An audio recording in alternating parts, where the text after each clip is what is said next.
صباح الخير يا بنات. النهارده هنتكلم عن حته غاليه جدا علينا كلنا. حد يعرف هي ايه؟ شبه جزيره سيناء. برافو يا سلمى.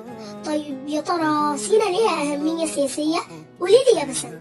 أيوة يا ميس، سينا ليها أهمية سياسية كبيرة جدا لأنها بتربط بين قارة آسيا وإفريقيا، وكمان فيها قناة السويس اللي بتربط بين البحرين، البحر الأحمر والبحر المتوسط، ودي بتخليها مركز مهم للتجارة والسياسة العالمية.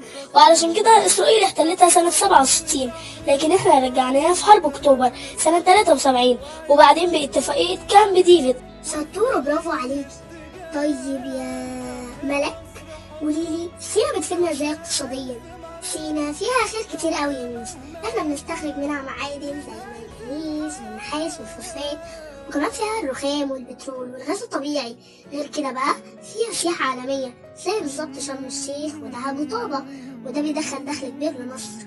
الله عليكي بجد. سارة، انت دايما بتحبي الجغرافيا، قوليلنا الطبيعة الجغرافية لسينا عاملة ازاي؟ طبعا يا ميس، سينا فيها تضاريس كتير ومختلفة. فيها هضبة التية، وفي الجنوب في جبال عالية زي جبل سانت كاترين وجبل موسى، وده أعلى جبال مصر. المكان هناك يا ميس تحفة ومنوع جدا. كلام ممتاز. وأخيرا نور، احنا ما نقدرش نتكلم عن سينا من غير ما نفتكر ايه؟ حرب أكتوبر يا ميس.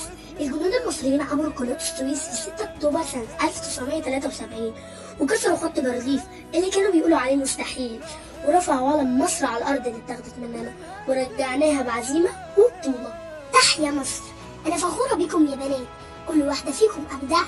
افتكروا دايما إن سينا مش بس خريطة، دي أرض فيها دم وتاريخ وخير كبير. اللي يحافظ على بلده هو اللي يستحق يعيش فيها. سينا مش بس أرض، دي كرامة، تاريخ، اقتصاد وسياسة.